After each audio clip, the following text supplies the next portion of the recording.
May I invite MarkNorton to give a short presentation on the key lesson learned and finding from the very innovative technology. Thank you, Tom. Let me just get the presentation on the screen. Very good. And hopefully my camera. There we go. Thank you. You made it full screen, Mark? Okay, excellent. Thank you. No problem. Okay, thank you all. So I'm here to talk about Demo 4, increasing transformer capacities using power flow control solutions. And I'm just going to still work. There we go. So first of all, what I'd like to do is just introduce you to the mobile technology that we use in this particular case. It's a first kind. It was a prototype.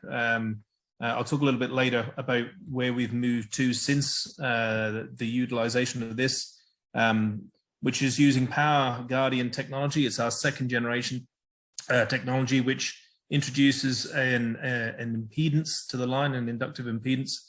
And we have 6 of those units, 2 per phase, mounted in a container. You can see on the bottom left-hand corner.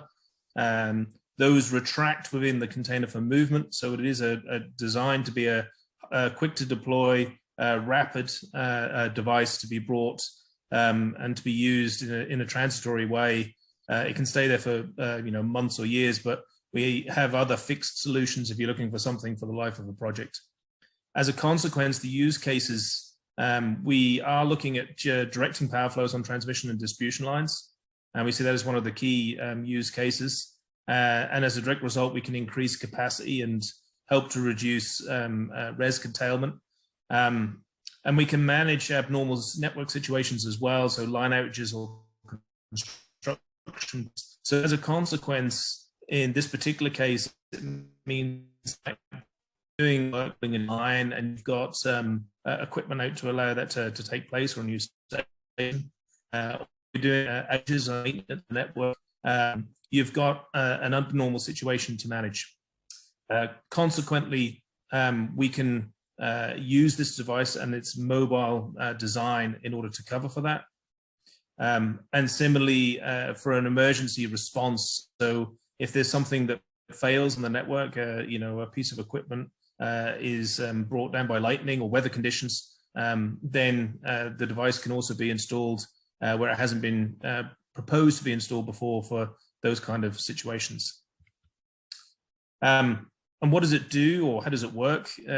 Just on this little summary slide, you can see we've got an overloaded line on the left without the mobile technology, but we have capacity on other lines.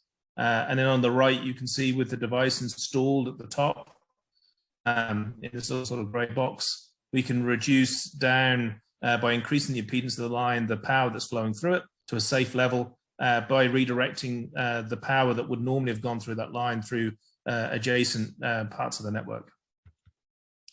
So I've talked a little bit about what the device is and how it works, but let's just talk about the objectives and scopes of this project, and hopefully we can then move through some of the results and then the lessons learned. So what we tried to do and what we successfully achieved was to design and customize a power flow control solution. As part of preparing for this project, we actually made the mobile unit.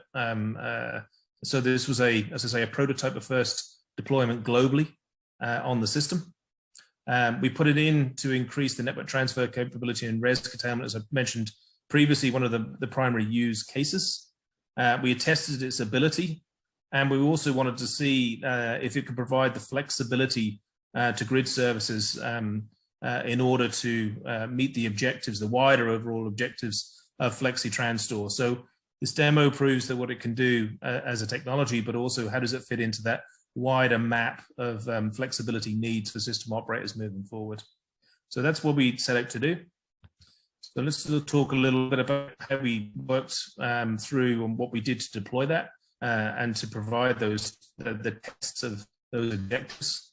So as I mentioned, the work package involves both IPTO, the Greek transmission system operator, as well as ESO, the Bulgarian transmission system operator, and they very kindly met with us, and we sat down and worked out 2 locations on their grid where we could deploy the technology.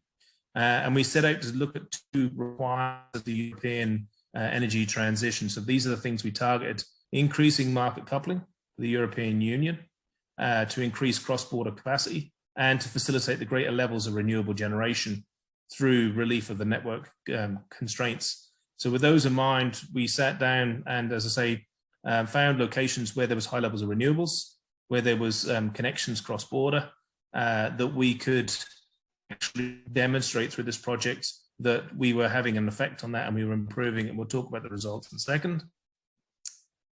So in partnership with both ESO and IPTO, we first set about installing, well, originally the plan was to install in Bulgaria and then Greece, but due to circumstances, we actually had to change the plan and go to Greece first at the request of IPTO, and to help them with a real live network situation they had. Consequently, it added an extra demonstration in the fact that you can rapidly realign plans and successfully achieve the use of the devices elsewhere. So a kind of emergency deployment situation. But we put them in to relieve the network constraints and generation on the generation capacity in those areas. It's a 2-phase process that we went through in both sites, and I'll talk a little bit about the deployment side of it in the next slides. And we got to test those benefits, and the benefits I'd summarize, I suppose, is, you know, the modularity of the solution. You can put 1 or more of these trailers in one location, and we wanted to test to see whether you could reuse that trailer technology. We wanted to test the mobility. So we know that it's on wheels. We know that we can move it rapidly and deploy it. So, you know, let's put that to the test. And the flexibility of the solution, and looking at, you know, different substations, different voltage levels. And all of those were being tested to show the valuable part of the energy transition.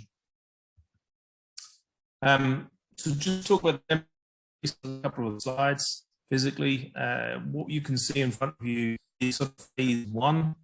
There was an installation of post insulators mounted on a lattice tower with a concrete base for 3 phases on either side of the mobile trailer. And you can see the mobile trailer in the middle in white.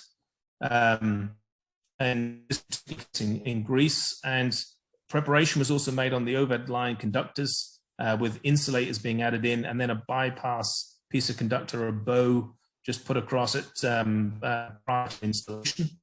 So both these post insulators and those bypass, or those insulators, were inserted. And in the second phase of the works, the connections were made, the mobile unit was put in place. So you can see this is obviously parked in position. The connection made up through those insulators onto the overhead line, and you can see the jumpers have been removed, and a small communications cabinet was put in place. So you can see this is on a concrete floor, but this is one type of design that was actually done in Greece, and that's how the deployment looked when it was complete. But in Bulgaria, we had a completely different substation, a different layout, a different situation, so we had to take a different approach. As you can see here, the location in the top left-hand corner, the proprietary work that was required in this was to, yet again, put the insulators and jumpers ready for the connection. There was a little conditioning of the ground. We had to just sort of clear a bit of space for the trailer to be landed, and a bit of hard pack was put down. So it's not concrete. This is just a shingle base to take the weight. Once the unit was installed, you see it in situ here, and the connections that were actually being made. This was done very rapidly. It was the container was put in on the 17th of June, and the work commenced on the 18th of June to actually make the physical connections. So in both situations, it was a 2-phase approach.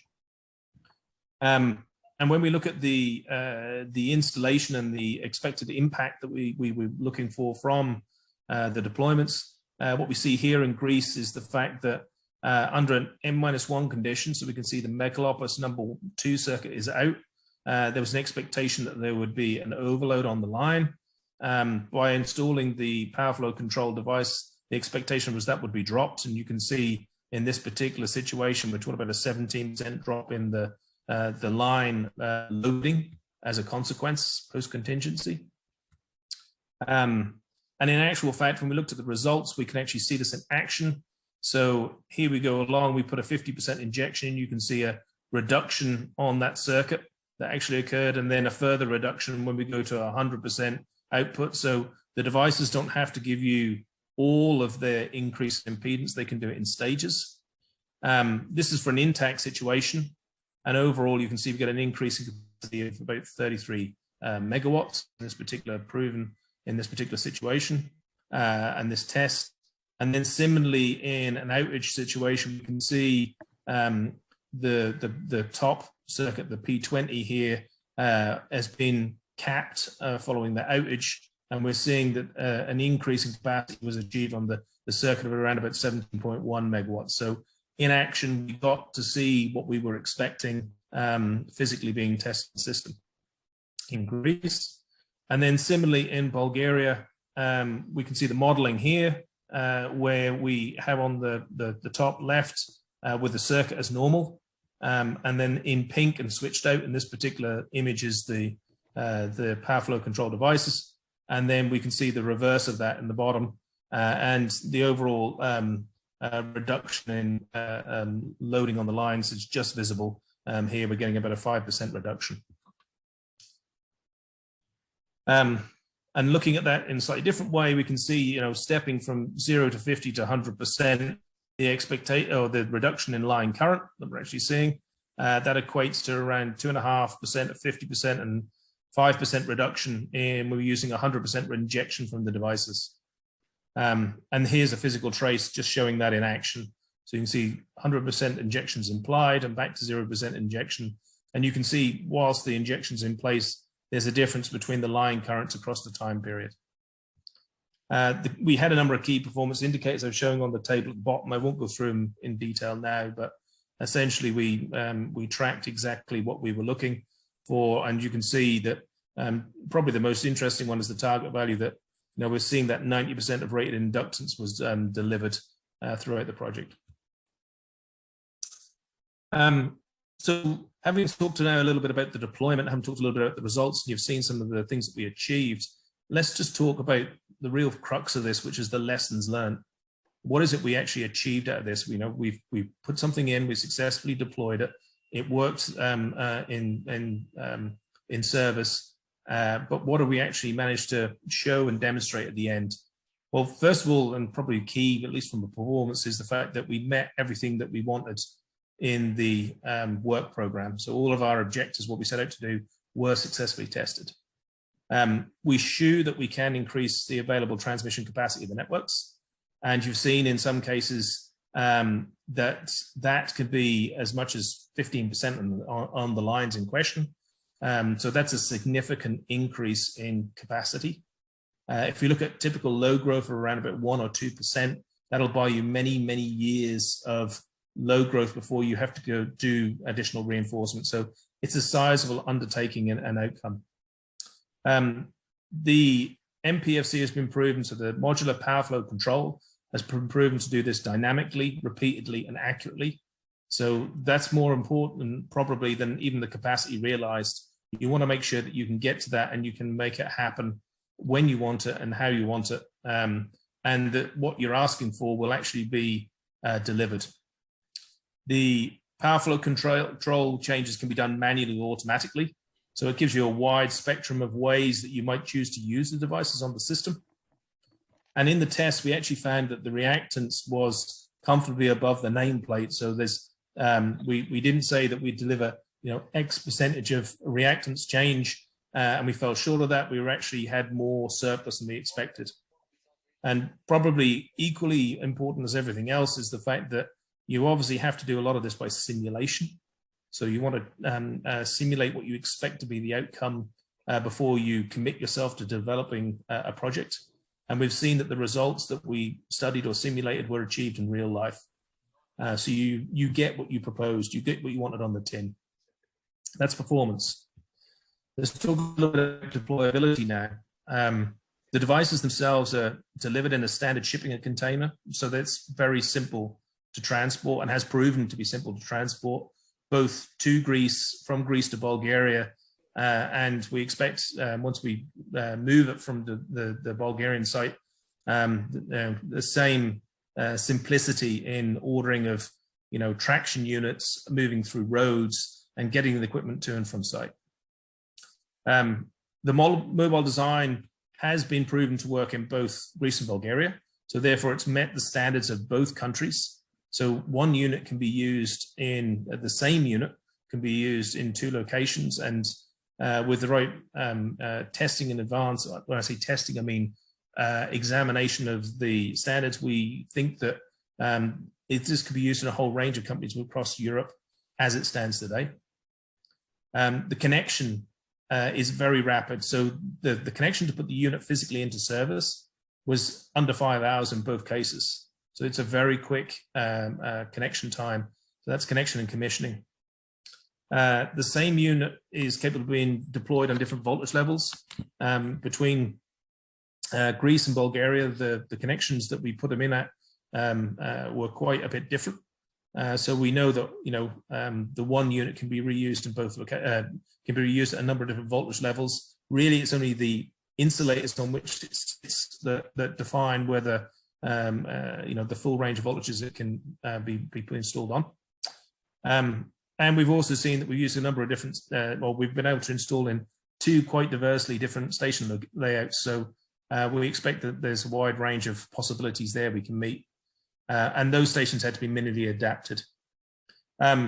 We obviously had a two-stage process in this particular case, but in the future, if we were expecting to be using these units in a number of locations in the system operators network, you could at their leisure or doing outages put in those additional insulators and as I say, put the break across them that we had to do on the first phase, which would allow for rapid and repeated use of mobile solutions. So as a strategy, as a deployment and into the designs of the stations, you can make it very quick to implement this into the future. Just talk a little bit about systemic use cases. I suppose the most important thing is, following the demo in both Greece and Bulgaria, we can see that the use cases that we identified for contributing to the European network to provide flexibility and high use of the interconnection were demonstrated. So, managing network uncertainty, faults, outages, and construction or changing in predictions, you need tools that can actually manage those situations. And clearly, by their nature, you don't know when they're going to happen and where they're going to happen. We've seen that we can meet that use case. We can increase network flexibility anyway, because we can change and continually vary the capability. Res integration, we show high res networks that we could manage the congestion and allow for faster connection of queued generation and increase cross-border capacity. Technical assurance is an interesting one as well. We've seen that in the two locations that we could meet the same but divergent technical assurance requirements. So one country may want to check short circuit levels or ampacity or whatever else, environmental impact, but they'll have a different set of rules and legal standards that they could actually apply. We've managed to show that. We can meet that technical assurance multiple locations. And as an outcome as well, it's helped us with our device, or our development, of a mobile fast track design. The prototype we've built upon now, we now have a mobile device that's basically the same footprint, but has 6.5 times the power, the capability. And we expect with our third generation technology in a sort of more compact box that we could get that to 13 times the capability in the same footprint. So that prototype has been a springboard for a whole range of new mobile technologies that we can deploy and offer today. Recommendations, just talk about policy. Technical assurance is probably one of the biggest one. We look at the TSO policy. Fast rollout of flexible devices is very driven by whether we can get the technical assurance, and that often dictates the time it takes to bring something to the system. So we think that an agreement of what is effectively short-term devices to be used through someone like the INSUE would be an ideal answer, and possibly even a jointly purchased unit that they can share amongst themselves to trial it on the system might be an efficient and effective way of managing that technical assurance issue. Regulatory change, one of the big things is allowing OPEX budgets to allow for short-term flexible devices to be installed. At the moment, they're really there just to pay for having to redispatch or congestion management of renewables. Clearly, if you had, or maintenance budgets, sorry, if you had a provision there that allowed for these kind of devices to be installed. Mark, sorry, can you quickly finalize? Yeah. It's only 2 more lines, Tom, don't worry. So technologically, we think we're fit for installation on system operators, but what we'd like to see is trials at higher voltage levels, and we've actually got plans in works for trying to do that. And then finally, in market design, all of the sort of grid enhancing technologies need to be built into the markets to realize the benefits and the value they provide. Sorry, Tom, I'll stop now and just say thanks very much and for your attention, and ask any questions. So thank you very much, Mark. So yeah, sorry due to the timing pressure, so I had to cut. But is there any burning question from you? So you see that in the first 2 presentations, and you see it very critical moment during this period with gas, pipeline, and also oil crisis, geographical political problem. So we still have electricity to connect countries in Europe together.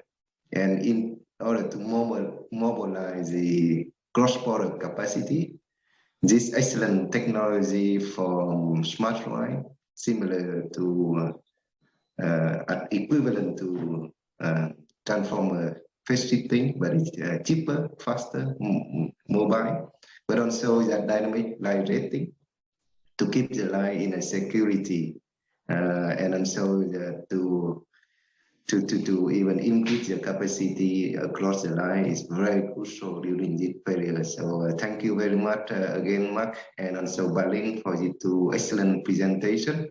So system security is very crucial, and also the lesson learned from these 2 demonstrations is also significant. And thanks a lot. If you still have questions, I propose that you can shift it to the final session. So in order not to lose the time,